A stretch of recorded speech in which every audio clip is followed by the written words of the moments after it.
A crise econômica forçou muita gente a mexer no dinheiro que vinha guardando para o longo prazo. E a Previdência Privada perdeu milhares de aplicadores no ano passado. Poupe agora e viva sem sufoco no futuro. Esse é o mantra da Márcia, para garantir tranquilidade financeira lá na frente, quando for a hora de pendurar as chuteiras. Sacrificar algumas coisas, vamos dizer, alguns supérfluos, para você tentar ter alguma coisa no futuro. Se você não faz isso, você não consegue. Mas em 2018, muita gente teve que abrir mão do dinheiro economizado. Por conta dessa crise toda, eu tive que usar.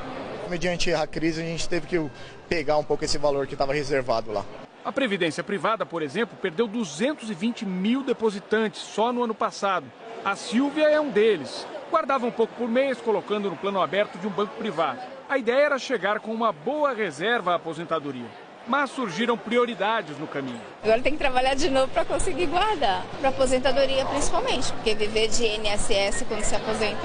Independentemente da educação financeira, elas precisam que a economia contribua.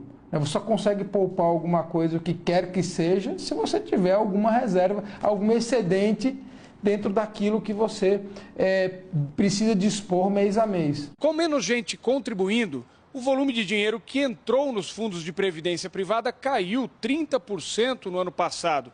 E esse movimento desacelerou a trajetória de alta das reservas administradas pelos fundos. No ano passado, elas cresceram pouco mais de 10%.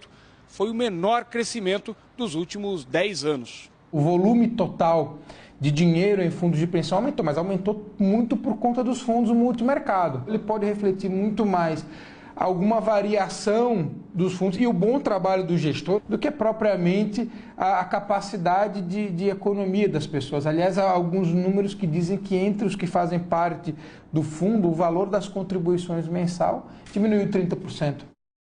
Nosso comentarista de finanças pessoais está aqui para tratar desse assunto. Boa noite, Samidana. Boa noite, Renata. Boa noite a todos. A gente viu aí na reportagem um economista dizendo para as pessoas conseguirem reservar, a economia precisa ajudar pelo menos um pouquinho, né, Sami? Pois é. Olha só o que a gente preparou aqui. Primeiro, que uma realidade brasileira é o desemprego ainda muito alto, 12,4% essa taxa de desemprego. E olha que isso só considera as pessoas que estão procurando emprego e não conseguem. Então, são muitos milhões de brasileiros desempregados.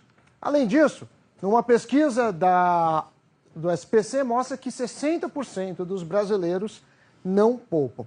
E aí, Renato, tem uma história interessante, que tem um estudo do Marcelo Neri sobre quão otimista o brasileiro é e compara com outros países. O brasileiro, em geral, é mais otimista que outros países. Então ele fala assim, eu não sei o que vai acontecer do país, mas eu estarei melhor. E com isso, ele vai deixando para amanhã o poupar amanhã que nunca chega. Agora vamos para o segundo ponto. A reportagem fala muito de fundos de previdência privada, ou seja, vida gerador de benefício livre, que é o VGBL, e plano gerador de benefício livre. Esses são os produtos de previdência privada. No entanto, tem muita gente que faz investimentos com uma finalidade previdenciária utilizando outros veículos, como investindo em títulos públicos, em imóveis, em ações, até mesmo na poupança. Então a gente não pode confundir a preocupação com a previdência no futuro com o produto previdência privada. Até porque, muitas vezes, as taxas desses produtos são tão altas que não compensa.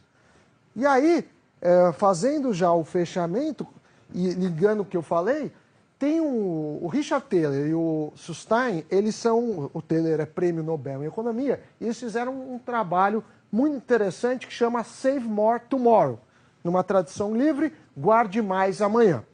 Então você fala para uma pessoa, você pouparia 30%? A pessoa fala, não, 30% é muito, eu vivo aí engasgado. E olha o que eles propuseram, eles falam assim, quando você receber um aumento no futuro do seu salário, 30% desse aumento vai para a Previdência, ou seja, como se você tivesse recebido só 70%. E como a pessoa ainda não se adaptou com esse aumento, é muito mais fácil ela abrir mão de um dinheiro que ainda não entrou.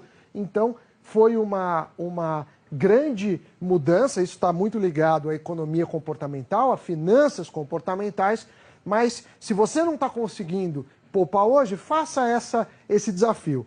Poupe o dinheiro futuro, ou seja, quando você receber um aumento, um dinheiro inesperado, aí você guarda. Não sei se você já leu esse estudo, é muito interessante, Renata.